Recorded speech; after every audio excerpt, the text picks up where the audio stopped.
the Miscellaneous Podcast, Episode 4. What up, everybody? Welcome to the Miscellaneous Podcast, Episode 4. I'm here with Richie Rich, Recognize, Ricardo. I call him Richie Rich. But yeah, man, welcome. And how you doing, man? I'm doing too good, bro. One of my headphones is not working. Is that right? I'm trying again. I'm doing too good, bro. What have I missed? I liked your last episode, by the way, with my brother Shamu. Yeah. So much that was like unpacked. And then one of our cousins all like, "Hey, what's the link for David?" And I was all like, "What? Like you're interested in the podcast?" So that's cool to get well, like you said, you're very private. So like to get a see into your life, that's like rare. So that's cool that Yeah. they wanted to see it. And I was like, all right, well, yeah, it's right over. So, and then, well, it's our cousin Anna, just to be frank and shit. And Yeah, I then talked to Raylan her. hit me up. She's all like, oh, you did? And then she's all like, Raylan's all like, tell David to put me in the podcast. And Yeah, he's for like, sure, man. I did. I talked to Anna, bro, and I told her that because last time that they were here, she was talking about her cheer competition and everything. I was like, yo, I'll do menudo and whatever, get some money to help you because I know Anna pays for a lot of that out of her own pocket. So I was like, I got you, and so I hit her up. I'm like, hey, man, I told you to hit me up, like, so we can help each other out. I'm like, Rylin's such a good kid, man. I'm like, you can tell she's such a good kid, and she has a passion for the cheerleading. I'm like, I'm more than happy to help with that, man. Like so she's like, yeah, I'll let you know. I guess she's like seeing if she qualifies for regionals. Yeah, so we're talking a little bit, we're texting a little bit, but that'd be cool. I like to have Raylan in here, man. She's a character. yeah, she's her own little character. She's funny as hell. But yeah, dude, just for those that don't know, I'm Richie. I'm the guy behind the scenes, which I should be in front of the camera, but like I handle all the backscene stuff, and by stuff I mean backscene stuff. I'm part of a super rap group called Bangers All Day, BAD, Bangers All Day. So we bad, yeah, I said it. Anyways, so I handle like the YouTube channels, some of the SoundClouds as well. I handle the film editing. I do the directing. I'm also the stage director. Like when we perform, like do the choreography, recording music, mixing the music. I don't know what I don't do at this point. Basically a whole production team, and me and my family, my cousins, we basically are a multimedia production team. From making music videos to content to social media marketing to making just regular videos. I mean, I'm like the guy behind the scenes. That's like the foundation. And then like, here, you handle this. And if you need help here, you should do this, et cetera, as well as podcaster. Man, I'm out of breath. And now uh, here's the other half of the list. I'm just like, no, yeah, man. I know that you do a lot behind the scenes and everything, but what got you interested? Like first, like I remember the first time, like I think I was, man, you were probably like maybe 12, 13 when I heard you beatbox. I think for the first time, I remember how old you were. But like, what necessarily got you into? Because I know like Danny used to beatbox. I remember he used to beatbox. I was like 8 or 9 when I used to hear him beatbox, man. But like, what got you like into like having to touch music and do all the things that you do? uh, oh my God, let's go way back. So back then, before I even started rapping, before KID was even created by me, I had my brother showed me beatboxing. So my older brother Danny, he just turned 50. Shout out to Danny. I love you, bro. Like birthday. Um, yeah. And he one day it was me, Shamu, and our neighborhood friend, his name is Aaron. We call him Afro Thunder, his Aaron. And we were chilling in my living room and we were watching like a movie, TV, watching something, cartoons. I'm not sure what we're watching. And my brother just hopped out the shower, Danny, and he comes into the kitchen, the living room with us, and he's all like, and just a towel on, and that fool's all like, "Hey, yo, check this out," and he started beatboxing, and that's my first introduction to beatboxing. I was all like, "What the hell was that?" The dude made a beat with his mouth. Ever since that, I started practicing, and I started getting somewhat good, and showing other people that I'm getting somewhat good made it inspire other people, like Juan, your brother Juan, one of my original ones, and then my little nephew Julian, like we all just started beatboxing. So that was my first introduction to it. Where it really, really popped off is when I entered high school and I was still beatboxing. Some of my highlights with beatboxing was I was able to whistle the Super Mario theme song while beatboxing at the same time. I should probably show you guys. You probably can't even hear it. Yeah, I can't even hear it that well. But anyways, and just stuff like that. So theme music with beatbox at the same time. So people are like, "Damn, that was crazy." Now let's get back to the high school I was telling you guys about. We started, me, Shamu, and other people, just started like a battlegrounds freestyle cipher thing. So we called it the battlegrounds. That's what me and Shamu called it.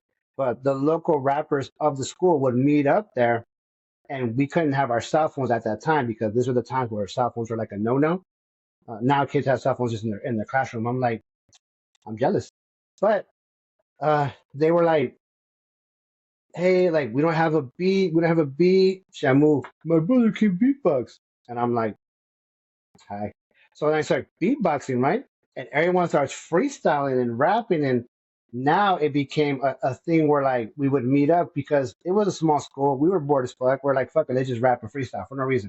So that's the motive for you're gonna find the common theme. That's the motive for a lot of projects that we do. We're just like, we're bored, want to try it? Why not? So that's basically the formula for us. But I started beatboxing, they started rapping. So in that moment, I'm not performing, I'm not rapping, I'm just providing the beat, but I'm watching the crowd develop. The crowd's getting bigger and bigger every other week, you know? So we're beatboxing and rapping. So I'm getting the formula of what causes that wow effect. When like motherfuckers hit a punchline at the right timing and deliver it, everyone goes, whoa! That effect. So I basically see it right in front of my face. So I'm like, oh, cool, cool, cool, cool. At this point in time, we didn't know that David, your host right here, the host with the most right here, was already rapping inspired by Eminem. We weren't inspired by Eminem as much, or Slim Shady, should I say, sorry, at that time. We were more inspired by like Tech Nine, Brother Lynch, X Rated, ICP. So when I got years later, the next year, us doing that inspired more rappers. And guess what? More beatboxers. So at that point, it frees me up to start writing verses. But I didn't write verse at the time because we just learning how to like I couldn't go off the top. Well, at that time we were battling, so at that time I can go off the top, basically improv rapping. If you guys don't know what that is, improv rapping and battling people, like just cutting people down, saying put downs to them, so that we basically as a battle of words. So that's what we worked on. I was able to do that. But bringing back our host with the most, I remember one time we brought that to one of our cousins, like a party for our family. So we went up to Phoenix, and I hit the beatbox, and then David dropped one of those freestyles from the Slim Shady shit, and we were like, "Damn, this motherfucker can spit!" And it's Yeah, all off the top, all off the top. So he just has no lyrics. He just basically starts rapping it. My brother starts rapping it. I'm hitting the beatbox. No one else beatboxing at that time. Well, I think like Juan did. So I had to learn how to like freestyle rap that moment, and then we brought it to my high school, and after that it was it. But when I started freestyling and being inspired by DMX and being inspired by Brother Lynch and ICP, everything I just said, I developed a character. My rap name was KID. I was the beatboxer, but now I have aggressive battle freestyle type raps that I can. Hold on, time. Pause it. What's up?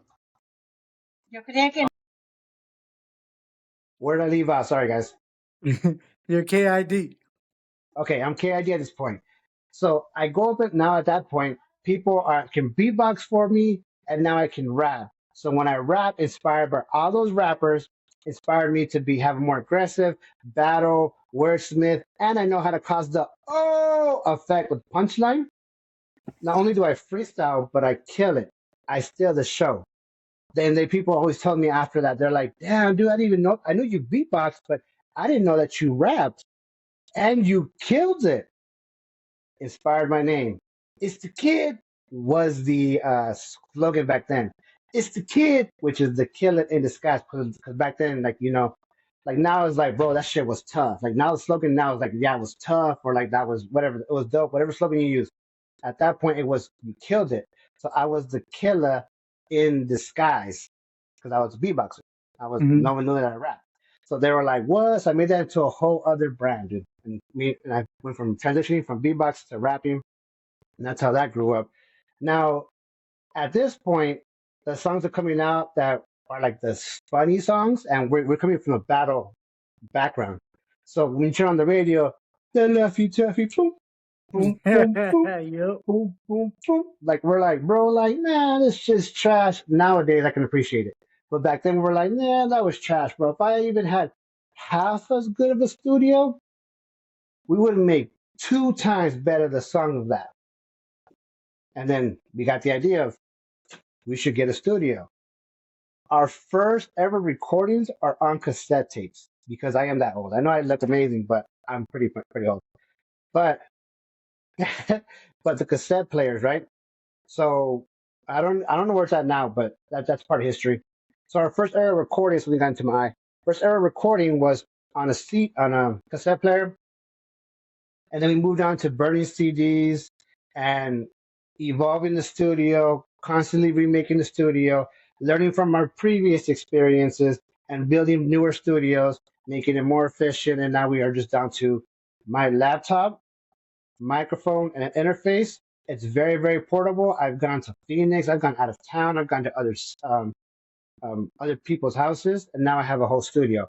But yeah, going back from there, learning how to record was mostly at that point, I guess YouTube maybe. It wasn't YouTube University back then, but it was YouTube ish. And like, what does that do? What does that do? What does that button do? And that's how we learned. And building off of those findings is how we grew our music. But back then, we had our bangers. Back then was Sugar Water Red, which was a Kool-Aid song. I don't know if you heard it, but I remember Annie and Dee, like they love that song. They're like, Sugar Water Red. We're basically talking about how to make Kool-Aid. That was our reality. That was our world. So I quickly transitioned from like, and then other songs like Blood Money goes hard. It's about like, because we're in like a border state. So we know a bunch of like narcotraficantes, like drug dealers and drug pushers and border smugglers and stuff like that. So we know of them, we're close to them, and we know people who know them, and we know them, etc. But uh, that was our world of like that kind of rap plus battle rap, aggressive. You gonna hear this. One thing I want to stem off to KID. Back to real quick. KID actually stemmed from me being the youngest out of six. Yeah, that's right. I'm number six. Save the best for last. Number six. And so what happened was it was always bad. Like I always felt like I was ignored because even though I had older siblings, I still felt like an only child because I'm worried about like Power Rangers and Pokemon, and they're worried about their first apartment, getting married, their first kids, basically living adult life. And then my brother was a wild child, Shamu. He was never at the house. So I basically felt alone, kind of like I guess Juan can relate. My little nephew Andres can relate probably. So that's where I was like, I didn't have a voice. And then when I told my opinions, I always felt older than I was. Like I always felt very wise, like about my age. No one like was like, yeah, he's just a kid, whatever. So my way of expression and lashing and rebelling is was music. It could have been to anything. It could have been like you did basketball. Some people do like drugs. Some people do like whatever. So yeah, bringing it back to the KID, making the recording stuff. That's where we're able to like make music. And I was like, dude, this freestyle stuff, I've never seen a popular freestyle make $1 million deals and stuff like that. I'm gonna learn how to write music. So I put those deadly bars in like writing. So now I have actual songs. I know one time me and you went to a trip in California. Me, you, your brother, and T Pain had just dropped his album Epiphany, and I think Tech Nine dropped his album Killer. Anyways, so we're playing. We were there, and I had a big ass book full of raps and just finding beats like we do now to this day, just finding beats on YouTube and then like fucking writing raps to it. And now we have whole songs that we just got to record type of deal. So yeah, I remember us doing that. And I remember me and you talking because I took the notebook out because I was working on music and I left it on top of my luggage. And when we left the next morning, I grabbed the luggage, not noticing that the freaking booklet fell behind the luggage and then we dipped. So I was like, damn, dude, all those times of like bangers and all those years of just making like dope ass rap and everything. And you were like, damn, dude, that sucks. And my response was, I guess I gotta make new ones. I gotta make new bangers. You guys can enjoy my old shit, but I'm gonna make some new shit and just crush all that shit. Don't worry about it. Again, mindset of a battler at the time. It wasn't until I heard my then niece, now goddaughter, she was like 10, and I made like raps that were just like Brother Lynch, aggressive, horrorcore rap, and now she knows every single lyric. And I'm like, I want my 10-year-old niece knowing all this shit about like chopping heads off and watching you bleed and die out like a dog and stuff like that. So I'm like, damn, that's like not what I want my niece and them to hear, grow up or listen to. Nowadays, you have like ass shaking and like hoes that are basically just half naked, already rapping and making music. So it is just not my experience. But I couldn't. Basically, what I'm trying to say is like I should have just kept going. But anyways, I was like, nah. So I transitioned into like more mainstream rap because I'm like, bro, like in my head, I was thinking like this: the underground is a small pond, but the pop media music is a big ocean. And if I'm gonna get a cup of either one, I'd rather have a piece of the big ocean because that's more money, that's more revenue. So I was like, maybe I should learn more pop stuff. Then that's what came Young Wine, the rapper Young Wine, who I've been ever since then. Yeah, and other names we have like that. I feel like I'm talking too much, bro. What about you? What you rapping? Recognize, hey, You better um, no, it's recognize. You better um, I recognize. always say recognize. But When no, I man. recommend something, when I recommend something, it's a recommendation. You better recognize. I get recreational. I always want to get my own strand of weed and call it recreational and sell that shit to like warehouses. That's a good brand push right there. Might get Maybe in sued the by future, who Rick, knows? man. By Rick and Morty. Recreational, but it That's would be true. RIC, like recreational. Oh, Instead, okay. turn that E into an I. Recreational. They'll steal my ideas. Other Ricks out there. Fuck you guys. Anyways, what we say?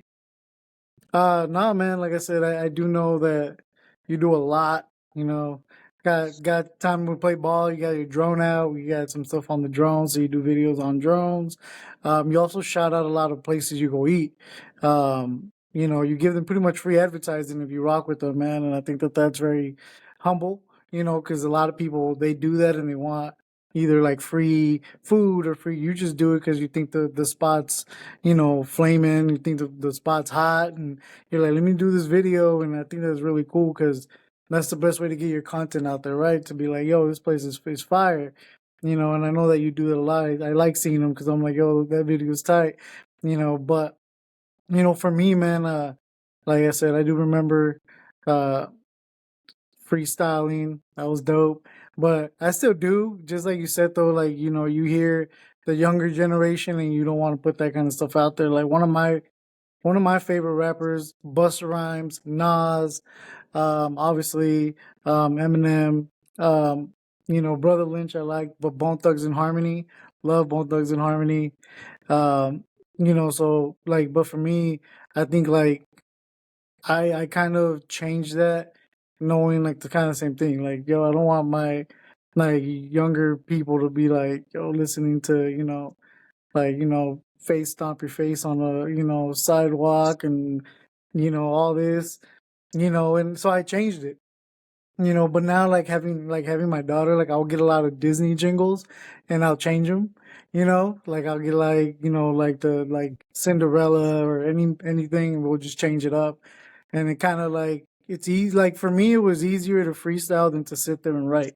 I don't know why. It's just easier for me to freestyle. Like I did a freestyle on Apex. We play Apex. So I was like, yo, I wonder if I can get as many characters as I can and just make it dope, right? And I remember like I still remember one of my very first like freestyles I ever did. And that's funny, like I could remember certain lyrics, but like I was like, rap without me is like a deck of card without the king, your body without the spleen. I am the King, blah blah blah blah blah started going. But like I think that it was easier for me to express myself to get that like that attention, and that's why I did it. Like there was a lot of in my high school there was a group that used to be called Chocolate City. Um, used to freestyle, used to rap. Obviously, they were all black. It was called Chocolate City, you know. But we were in culinary school, you know, and um, they were just like freestyling, doing their thing. We were prepping food or whatever. Um, and I remember the Scary Movie back when Scary Movie was like popular. We goes like he had the knife. So like I just got the thing and then I had the knife and I was like, I have this knife, I slish and slice.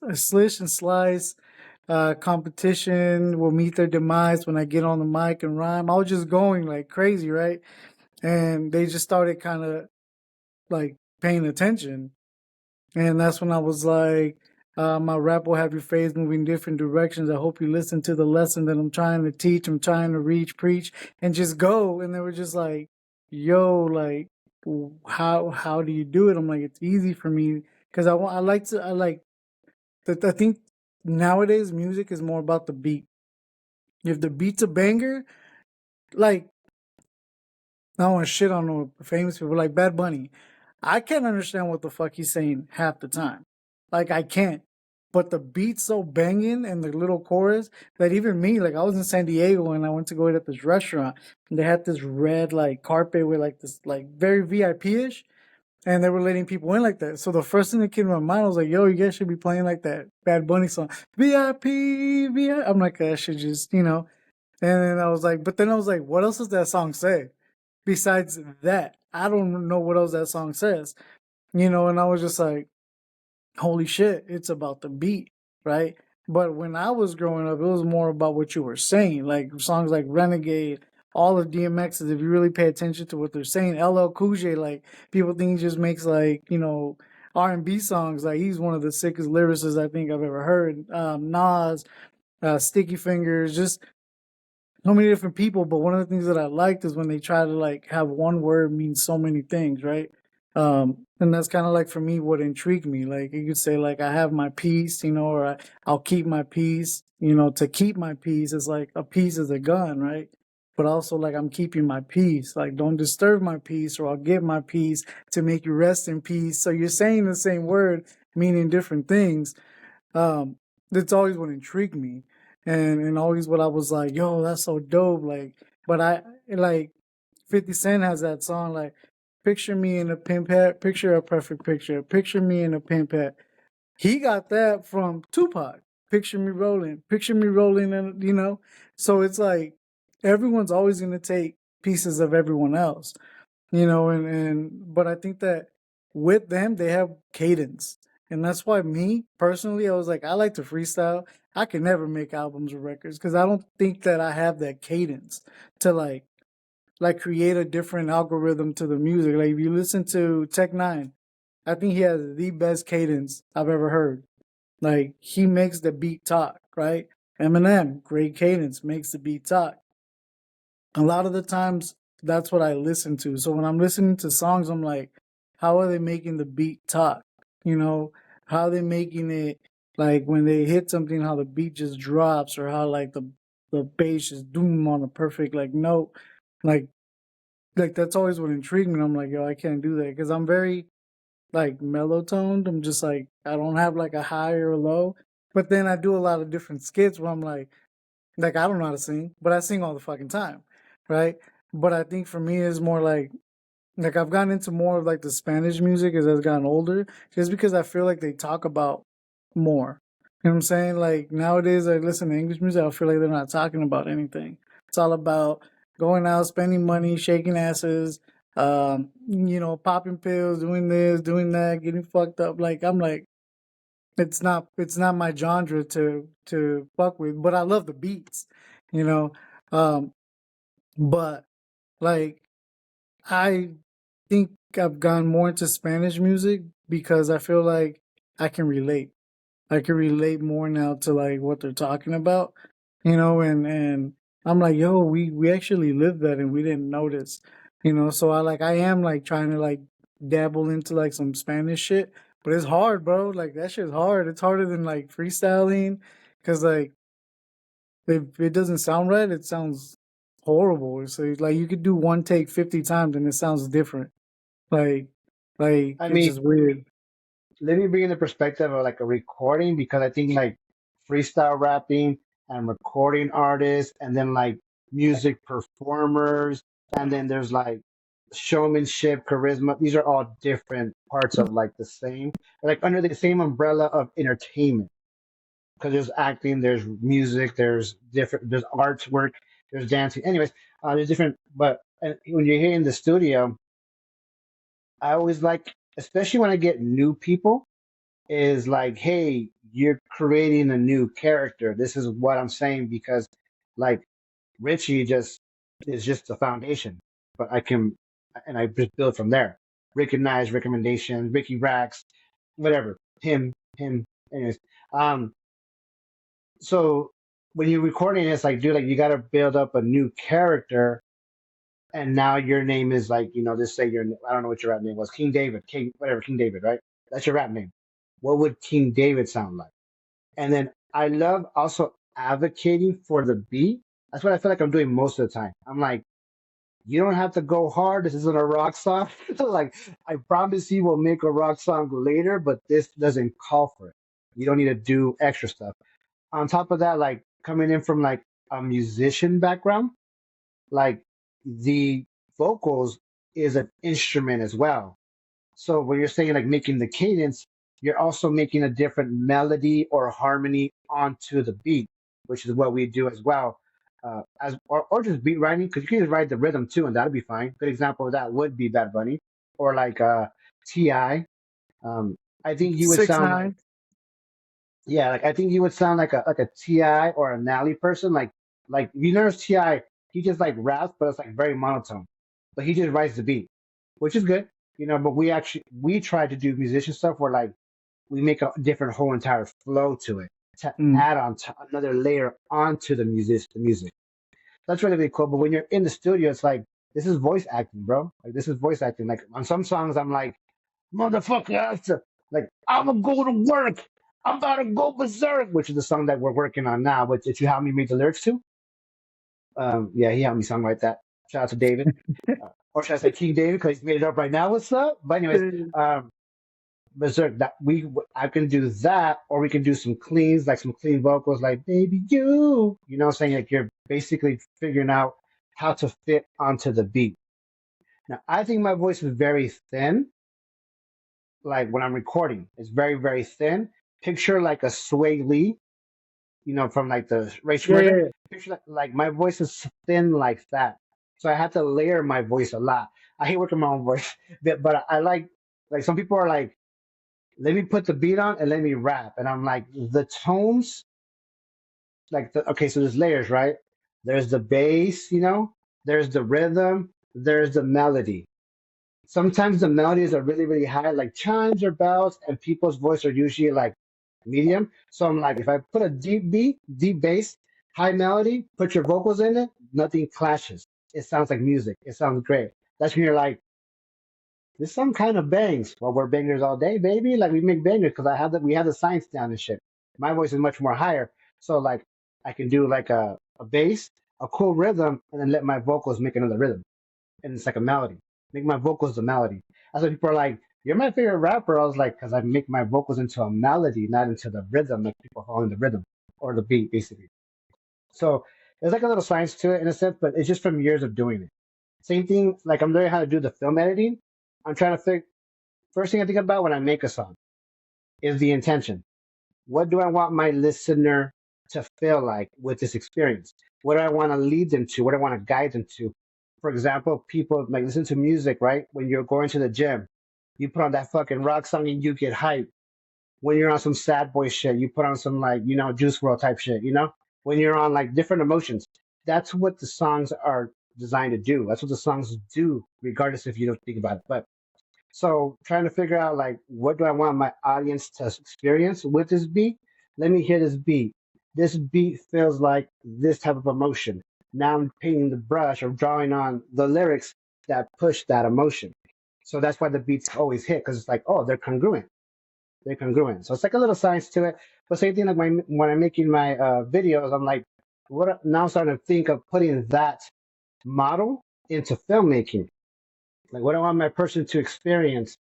And I'm like, the only thing I can do is music. Well, not only thing, but the one thing I'm really good at is music. How do I make this into a music video? And doing cuts and choosing the right songs and like making sure certain footages come out during the beat drops. I'm basically making music videos. So I'm like, oh, so now I have a model of how to make music. But back to recording music, from taking people from I never recorded before to all of a sudden they hear them on the song and they're like, damn, I sound fucking good. And it's like, I pat my own back for that. But I always forget how much of a superpower that is because we're doing it so much. We've done it for so long that like last time we were recording Phoenix, there was two new artists that we haven't had in the studio before, and they heard it and they're like, "You guys are actually the last fucking three times we had people there. People are like, how did you do that? Like you're making magic, and for us it's just a Tuesday, you know." And then people are like, "What?" Like I forget people don't know how to make songs or people don't make songs. So when they hear me go from like scratch just a beat, all of a sudden I have choruses, bridge, verses, ad libs, reverb, auto tune, and the whole thing, the whole nine. People are like, damn, like you created that? And I'm like, oh yeah, people don't know how to do this. So that's always been cool to like have that experience. So if you got in the studio with me, I'd be like, okay, what what kind of song are we gonna make? What's the intention of the song? What's the feeling we're trying to go for? You should rap like this, bro, because you sound like this. You should rap like that. Whatever, basically, and then put that formula together. And then when you have the song, you're like, yeah, this song is tight. It's because we just do it. That's just how we do, basically. But did you ever record in the studio before? Yeah, like I said, they had that group in school, but I've always kind of just been like I like when people like come and be like, hey, like I don't know what goes with this, right? I'm like, cool, give me like 2 minutes, or give me like, like on the spot, just you could do this, or we like kind of we were working on that piece. We kept, no, no, put this over here. We should flip this or do that. Like that's kind of what I like, like you said, kind of like behind the scenes. I like doing that, and like I was like I told you, I was like I told Shamu, like, dude, I'll write some shit for you. I'm not a writer. I'm like, so I'll probably just like do some clips and just send them to you, and that's the beautiful thing about like having like Snapchat or little things that because you could send little recordings, even on text message. And I've always liked that aspect of it, of just like I don't know, like I do it more because it's entertaining to me. Like it's not something that like I just do it because it's fun. Like I'll just do it out the blue. Um, but the other day, like I was here and Olivia, which she's at school right now, and she'll be all over the place. But she was reciting one of the songs that we were listening to. It was a hip hop song, California Love, Tupac. And then she like picked up the lyrics, and she was like spitting the lyrics, and I'm like, wait, you can't remember like a little poem for school, but you remember like an entire thing from like Tupac. And I so what I ended up doing was like trying to make it into like a song, right? And that's how she actually learned the Pledge of Allegiance because it was kind of like a song. So like we get this poem, it's about a present, so we just kind of made it like a song, and she remembers it. But I'm like, yo, like she likes music. I'm like, I think that's something that we all have. Like we all love music. Um, but like for me, when I used to do that, I always felt like because back then we didn't have auto tune, shit. We didn't have cell phones. We had a pager. So beats were done a little different, right? Things were done a little different. And the first time I think I heard somebody beatbox was a basic beatbox. It was nothing like crazy. There was no like three beats at the same time. It was more, like, more, so it was easier for us to hit punchlines and to hit this and hit that. Now, if I were to get in the studio, I think that it would have to be where I'm like literally like one piece and then like another piece and then like another piece. Cause I like if not, I'll just keep going. Like if someone didn't tell me like all right, 16, pause, 16, then you pause, like I can just keep going. Like I'll spit 30 minutes straight, just keep going.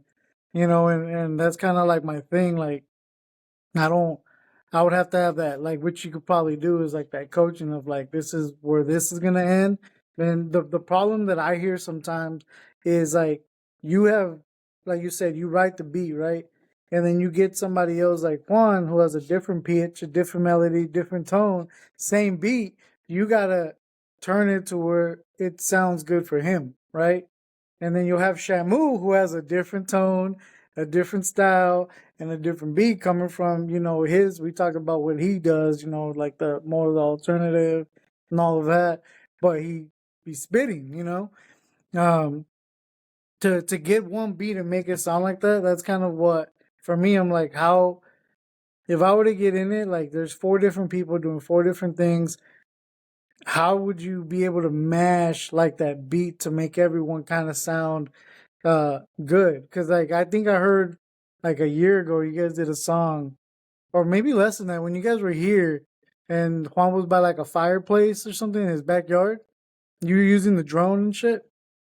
That was Sky High. That was for the music video. That song came out maybe 2017, 2016. These are old songs that we made classic because it's just talking about the experience, or it just we make it so general that it's just basically timeless. Like Mm-hmm. I'm that guy. The song that I did on the show, I showed you the concert we did. I haven't talked about performing shit. But like, when we do the shows, so I come from like, well, our parents are like from the groups days. You know what I'm saying? Like everyone dresses the same, everyone dances, one band, one sound, one group, one movement. Basically. So I try to bring in for me when I'm on stage. It's musical theater, it's performance art. Because what we do in the studio is recording, we're recording artists. When you hit the stage, you're not a recording artist, you're a performer. And a lot of people, like there's a lot of people who make songs that are recording artists, but they have no stage presence. People who have like good stage presence, but they can't make a song. And people who are like, it's just basically they're different skill sets that we acquired and just by naturally just fuck it, let's go try it. Also the experience I have causing me going back to like the wow effect. Like, okay, what's going to cause that? Bringing in props, some choreography, dropping the beat, and then saying a cool ass punchline, and then making the beat drop right when they finish, so it's like even more impactful. I I picture it as like musical theater.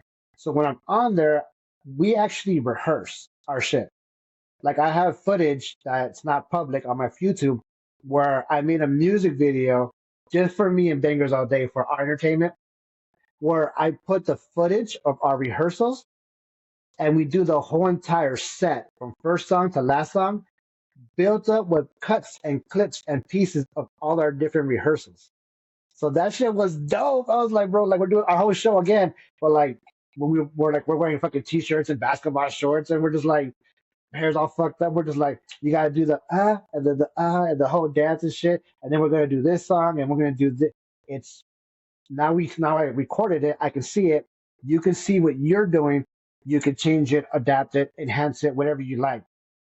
I'm always thinking like, what can I do better to like give the show more energy, give it a high, maybe an ad lib, do an ad lib here, help this person with their verse to really hit that delivery, really hit that timing. That's what I'm thinking. So when we're making shows, it's different than recording. It's different than writing music. Songwriting is different from all these pieces. Like I said, we basically have a whole production team. Like we have a multimedia at this point it's multimedia because music, performing, video, it's just so much different shit that we do, and there's more I'm not even talking about. But when you get on stage, the way I approach stage is it's like you're being in a cage. I take it like this. It's not what's happening. It's just figurative. I'm in a cage with a lion because most people have stage fright. Most people can't talk in front of a crowd. Most people can't do shit like that. For me, I'm on a stage with, I'm in a cage with a lion. So it's either they're gonna put their dominance on me, or I'm gonna step up and be like, "Yo, listen," type shit. Kind of like a training a dog or whatever. But like in the stage, they're like trying either not trying, but like people who get on stage and they're scared. They're scared of looking dumb. They're scared of whatever their feelings are, right? Of being embarrassed. I hit the stage. I'm like, bro, like this is my time. You listen to me. At the whole entire time when we're gathering the attention because now they're listening to us, motherfucker, bam, motherfuckers, dope ass hooks and shit like that. People, when we did our last open mic earlier this year, some people didn't have stage performances. Some people had good songs but didn't know how to deliver. It's just different. When we hit the stage, people were applauding, and I could send the link of the video to you guys listeners if you guys want to check out the performance we did. At the end, people were cheering. We haven't even done our first song yet. Like in between the ending of one song to the beginning of a new song, I have a script where I'm like introducing us, and the next you know, the next beat drops, and we're right into the next song. And just like people are like getting the experience, and like these motherfuckers are like they should be. They keep saying they should be paying you guys. So like we gotta get exposure. I mean, it's marketing. We gotta like show our product and like stuff like that. So I don't know if you ever done rapping before, like performing like on a stage or anything, but have you ever had experience on stage or anything? Nah, man, just freestyles like at, parks, fucking Would you? school. Uh, Would I you? don't know. I don't think I would. Not right now. Not at this age. But probably. I don't know. Maybe I could dance. I mean, we used to break dance, so I could dance. That's not an issue. I don't get stage fright. I'm good at talking to people. I just it would have to be something that I'm like I dedicate because, like you said, you like to make sure everything is good, right? You want to make sure everything hits. Everything. I'm kind of the same way. I kind of want. I won't put product out there if I know that it's not gonna that I'm not being perfectionist at it. Like I want to make sure like every last detail sounds good. So I would have to like 100% be committed to doing it. In order for me to like be like, yeah, I wanna do it. That's why like for me it's more. I didn't want to like interrupt you. I was like, wait, after you're done, I'm gonna say something. But I was gonna say, when it comes to releasing music, for me, we have so many songs, and I work with so many different artists that like my catalog of music is just it goes from like R&B all the way to like pop to like rock to like there's just so much genre we get into. We're just very creative and experimental. But when it comes to making music, like I know people like that who are like, I don't want to deliver it or send it off unless it's perfect.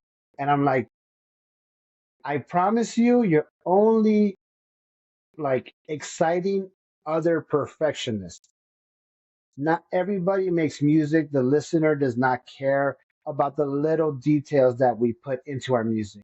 And I know this because I used to make the hard, like lyricist raps, but the ones that got the most attention, the one that got the most audience involvement was I'm That Guy, which is a pop song and like a pop rap song.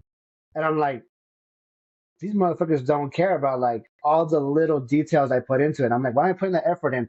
I know somebody who's that's like that. That's like it has to be right, and it's like, bro, they're not listening like we're listening. I like your music. You're dope as fuck, but by the time you drop this music, I already had like 3 albums out. Like, and people are just like just rocking with it and vibing with it.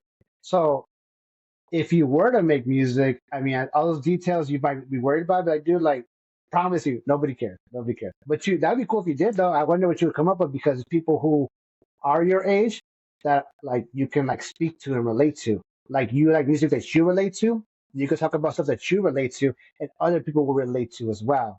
Taking them again from like the experience of where they're at now to guiding them somewhere else, which is what music does. So that would be cool, but not saying you have to. What do you Yeah, no, think? yeah. I get a lot of people like, especially when I used to work at like the welding in the warehouses, and be like, "Yo, man, you should like." Even when I worked at the morgue, man, because there's nothing to do at the morgue, it's fucking dead bodies.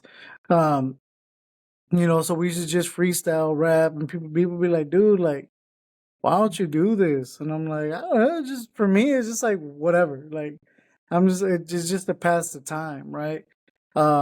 I've never really was like, oh, like I want to like do this. Like Juan, he's like, yo, I want to do this. Like he puts out music, he wants to do it, and I'm like, that's dope. Like me, I'm just like, I just think it's cool. Like I like to just shit around and whatever. But I know that like if I would put some stuff out, it probably would be more of like heading back towards like the DMX style or the Buster. I love Buster Rhymes. I didn't even mention him. Buster Rhymes is one of the sickest. Misdemeanor Elliott. you know, like it would be something like that where it's more like that.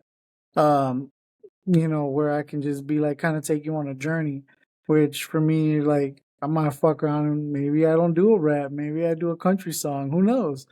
Like it's so many different genres that we listen to. Like April listens to reggae. 80% of the time we listen to reggae music, and I'm like, yo, this sounds familiar. Like this little beat, like I've heard this beat before. Then I heard Nas on a reggae album. I was like, holy shit, like he's spitting.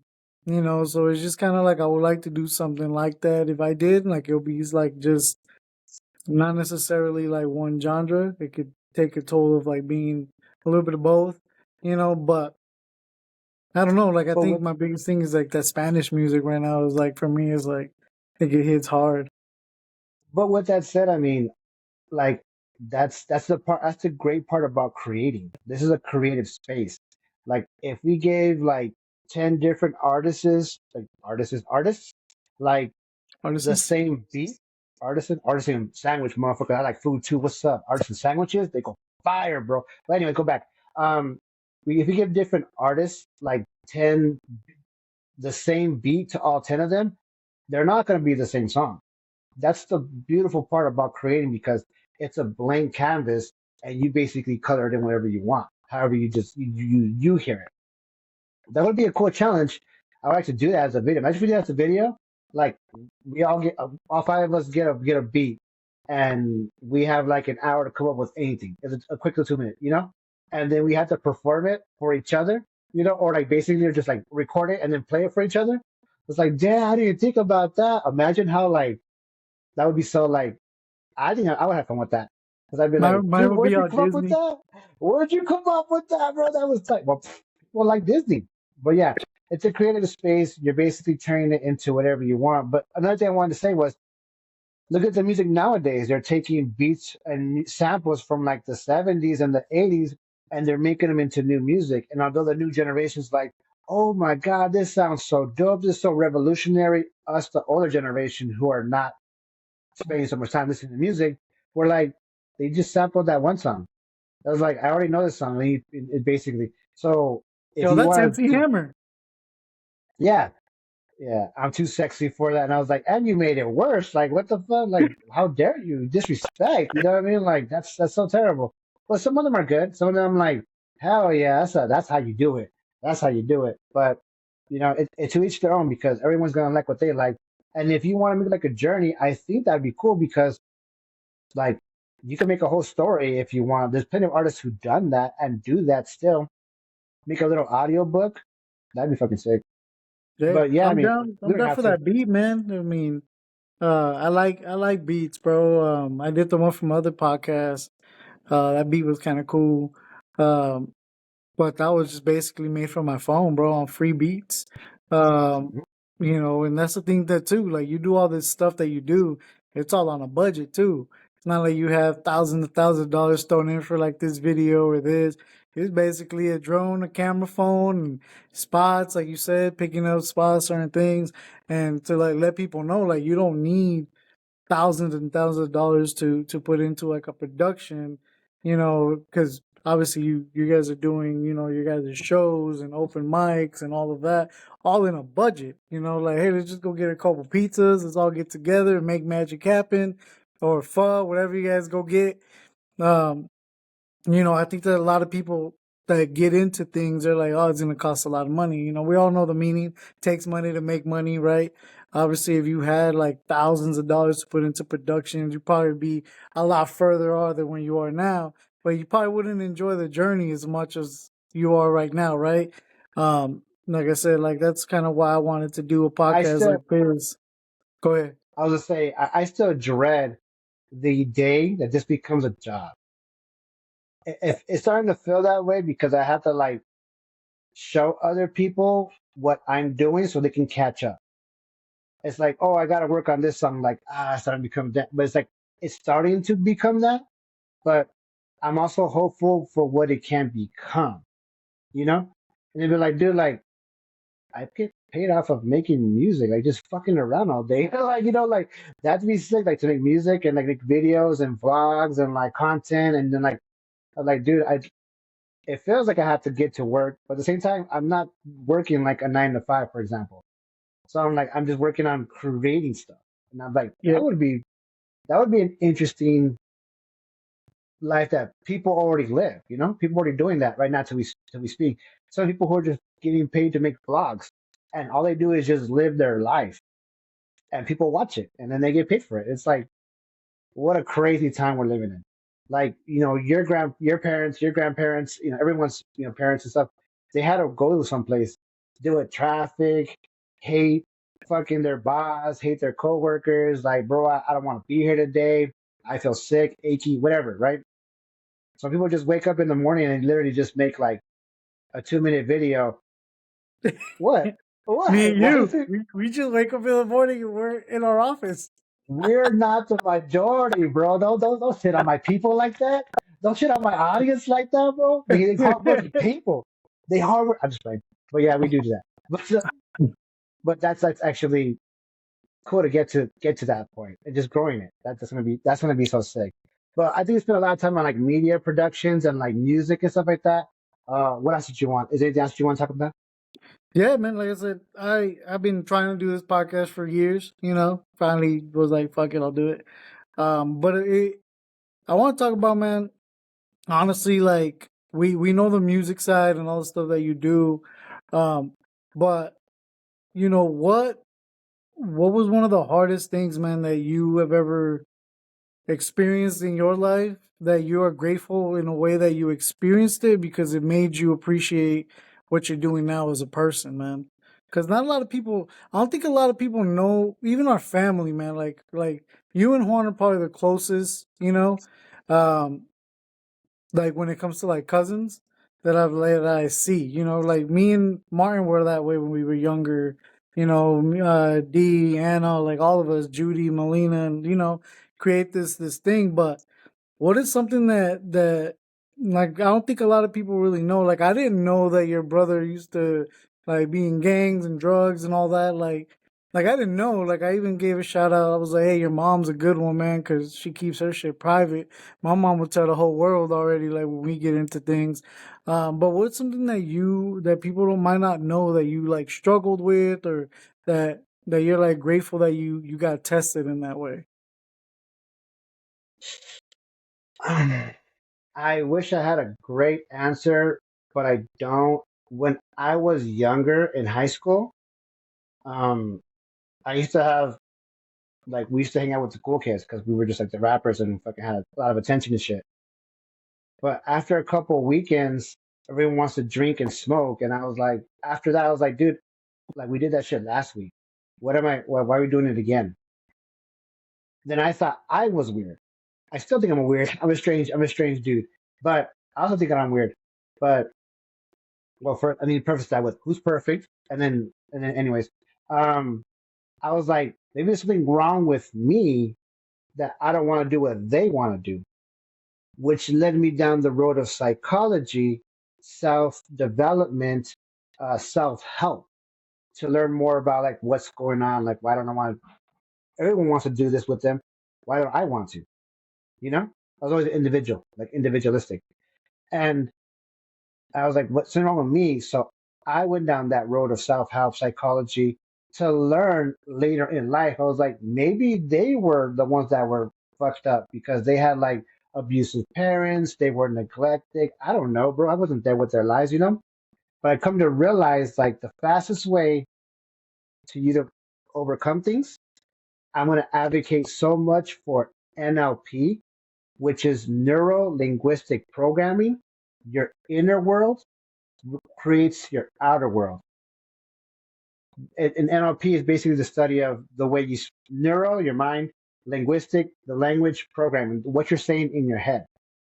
So I've already dealt with a lot of crap that was back in my past that I can't even think about it. I have no idea. I'm so locked in the present because I think if you think of the past, that creates depression. This happened to me, victim mentality. This happened to me. I should have done this. I wish I could have done that. Also, if you're thinking too much in the future, ma, ahí voy, ma, ahí voy. Ahorita voy a dar comida. No, ahorita no. This is great. My bad. Is it recording? I love your mom. Yes, I love your mom, She's the bro. best, bro. Yeah, I I'm love your grateful for her. mom. Dude, I love your mom. She's Your mom is goat. she's the goat, bro. She's the goat, bro. She's hands down. There's no argument there. But anyways, I was saying, if you think too much in the future, that causes the anxiety. You know, what if this happens? What should I do about this decision? Should I do that? But all we have is this moment. What's the most fun? What's the best thing you can do? What excites you the most right now? Do what you want to do right now. But I also advocate for future planning. Like I said, what do you want your life to look like 10 years from now? Make your decisions today to get you there, to that dream. So, I mean, I guess I could just talk about like my dad leaving, but I'm grateful for that because I turned it in, you got to turn negatives into a positive because there's no benefit of being pessimistic. You just pessimistic. One thing I want to show you guys is like, for example, one exercise that I always tell, like I keep saying my students, but like my people I talk to is like, if you picture, if you're looking at me, right, and you focus on the background, my background stuff, like what's blue, picture everything that's blue, right? And then I have you close your eyes and I tell you, what's the first thing you remember that was purple? Well, you weren't thinking about purple. There is no purple in the background, but just an example, basically. There's no purple in the background. But anyways, um, because you're focusing on blue. If you're focusing on shit, you're gonna keep finding shit. If you focus on opportunity or gratefulness or blissfulness or whatever, you'll keep finding it. But when my dad left, I remember him telling me, I'm thinking about leaving. What do you think? And I'm like, in my head, I was like, he's gonna leave. I already know he's gonna leave.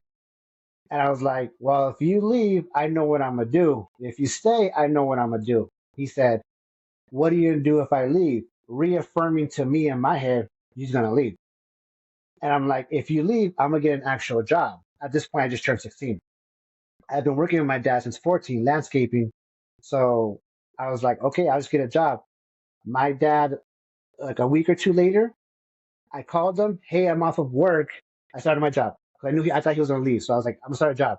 I started working at McDonald's, making that make money. What's up? Anyways, um, I started McDonald's, and then 2 weeks in, I call him like, hey, dad, can you pick me up from work? I'm done. Hey, call your mom. I was like, why? He's like, because I'm over here on the north side, which he was a go to work, come home, go to work, come home, old school, right? So when he told me that, I was like, I'm not calling my mom. I'm gonna walk home. I walked home, and I got there. My mom was like, hey, sit down.